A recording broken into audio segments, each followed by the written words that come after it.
Alam ko naman na hindi naman bobo yung ICC pagdating sa paghahatol. Pero ito nga yung pinupunto ko. Walang kwenta ang ICC, mga minamahal, kung pagbibigyan nila or igagrant nila ng interim release itong si former President Duterte, lalo pat itong si Attorney Nicholas Kaufman, 'di ba, na isang counsel ni former President Duterte, ay meron na pong pag-aamin.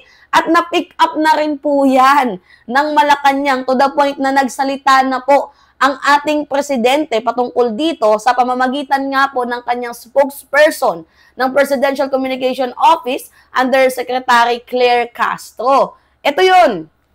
Mr. Duterte will not continue to commit crimes. Yan po talaga yung actually, ito, ipapakita ko sa inyo, mga minamahal, yung breaking news kahapon. Ito, hinighlight ko na yan dyan sa inyo. So, former President Rodrigo Duterte seeks interim release from detention to an undisclosed country. Alam naman ninyo na meron pong isang bansa, state party, na willing pong tumanggap, 'di ba? Kay former President Duterte, although yung bansa na yun, mga minamahal, parang gagawing house arrest lamang dito kay former President Duterte, pero sila po yung may responsibilidad dahil sila po yung magiging host ni former President Duterte. Pero dito sa may highlight na yan, sabi din ng kanyang defense team, Duterte will not continue to commit crimes. So, ibig sabihin, aminado na nga ang kampo ni Duterte na meron pong ginawang krimen. Itong si former President Duterte, kaya nga sabi ko sa inyo, isa din sa rason kung bakit hindi makakauwi na bansang Pilipinas itong si Duterte, kahit pagbigyan man siya ng interim release, is that because wala na tayo sa International Criminal Court. So, kung miyembro pa tayo ng ICC, nahuli si Digong, nag-grant ng interim release, pwede siya dito sa Pilipinas. Pero hindi na tayo miyembro, kaya maghanap siya ng bansa na pwede siyang kupkupin. At pangalawa, kung bakit hindi din siya pwede dito sa bansang Pilipinas, dahil baka maulit muli ang krimen ng kanyang ginawa. Diba? Ang pagpatay, diba? Baka maulit muli kung sakali. Lalo pat nung mayor nga daw siya, pinagyayabang niya, naghambog-hambog ba itong si Digong na madami siyang napatay. How much more pa kaya? Diba? Nung naging presidente siya, kita naman ninyo, mga minamahal, nung naging presidente itong si former President Duterte, malakihang war on drugs ang nangyari. Humigit kumulang, to be honest, 30,000, diba? Pilipino ang namatay dito sa madugong kampanya sa war on drugs ni former President Rodrigo Roa Duterte. Na tinatanggi nila na ang sabi sa record ng PNP ay nasa 6,000 lang daw. Pasensya na, mga minamahal, sinisipon tayo. Alright, continue natin pagbabasa dito Should his request for interim release be granted, saying he will be residing well outside the geographic scope of an alleged crimes.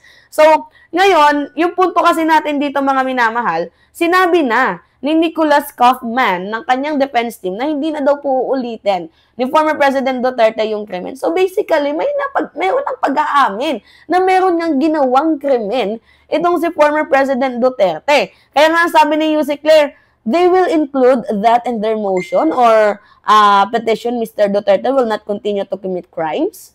So may pag-aamin ba rito? Diba? May pag-aamin ba rito? Tanong ni Attorney Claire. Ngayon, kung ako naman yung tatanungin, inciting dito nga po sa interim release ni former President Duterte, una, flight is risk. Diba? Alam ninyo yan, posibleng tumakas itong si former President Duterte. Kahit sabihin niya na hindi, but there is a 50-50 chances na lumipad itong si former President Duterte, takasan ng kaso, lalo pat meron pa yung kapangyarihang malaking bansa na kanyang kaibigan, which is yung China. Pangalawa, sabi niya, will not commit further crimes. So, inamin niya na, basically, na meron nga siyang ginawang krimen. Diba? So, pangatlo, ICC member state is willing to receive him. So, mga minamahal, walang kwenta yung ICC pag pinagbigyan at hindi na-gets yung number 2 na sinasabi ko. Nagigets ninyo? Umabot na sa punto na mismong abogado na ni Duterte ang nangako na hindi niya nagagawin ang mga krimen. ICC naman, teka muna. 'Di ba? Nag-promise na si Digong na di niya daw ulitin yung kanyang mga ginawang krimen. So, that sense, mayroong assurance, mga minamahal, na meron niyang nagawang mali. Itong si former President Duterte. Parang kusa lang nilang nilaglag, 'di ba? Itong si former President Duterte, kaya hindi dapat bigyan ng interim release yang si Digong. Kasi meron ng pag-aamin sa mismong abogado, defense team ni former President Duterte na meron siyang kinumit na crimes. 'Di ba? Oh my God, ICC. 'Di ba? Ang hina naman ng lawyer ni Digong. Mahina, nilaglag niya yung sarili niyang kliyente. 'Di ba? Okay naman yung interim release na hinihingi nila. Kasi alam niyo naman yung ICC, hindi naman niya kagaya dito sa Philippine Senate na pag sinabing shall forthwith, umaabot ng 4 na buwan tapos dinidribble. Mabilis lang itong mabilis lang itong pag-aksyon ng International Criminal Court. Urgent nga, 'di ba? Yung paglabas ng paper ni Nicholas Kaufman. At base sa statement ni Kaufman, mukhang may chance 50-50 na bigyan ng interim release si Digong at itapon sa Belgium. Dahil sabi ni Kaufman, nung sinabi niya na pagbigyan ng interim release, wala naman daw pong naging any reaction itong International Criminal Court. So parang there must be something wrong. There is under the table, talks. May pag-uusap ba na hindi nalalaman ng publiko or gawa-gawa or huni-huni lang yan ni Kaufman. 'Di ba mga minamahal? Wala. Ba't ang mahal ng bayad nyo kay Kaufman, no? Pero merong, imbes na depensa niya na lang si Digong, inamin pa nila na meron nga talagang krimen na ginawa itong akusado na si former President Duterte. Oh my God, umamin na. Ano pang gagawin natin? Ay, parang si ano lang din to Harry Roque. 'Di ba? Mahina yung kanilang defense team.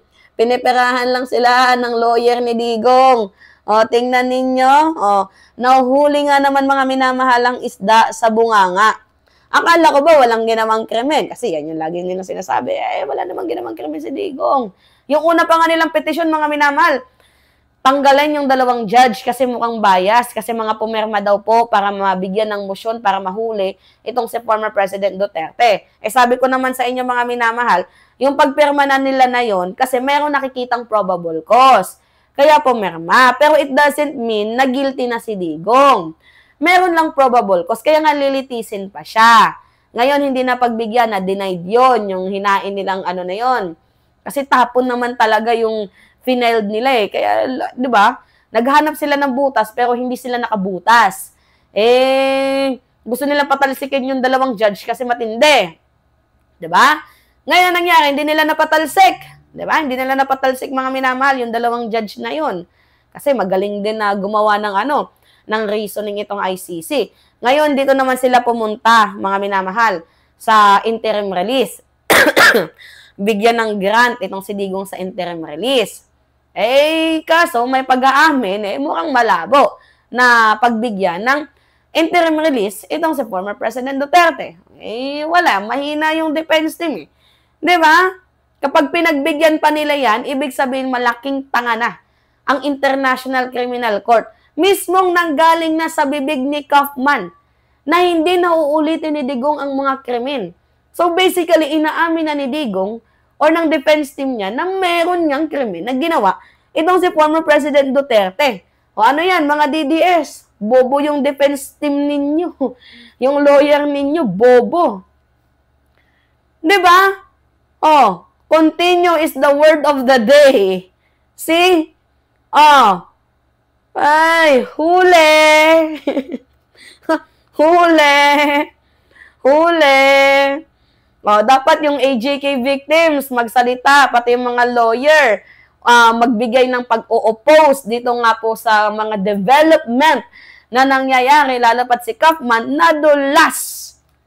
Diba? Nahuhuli ang bibig sa bunga.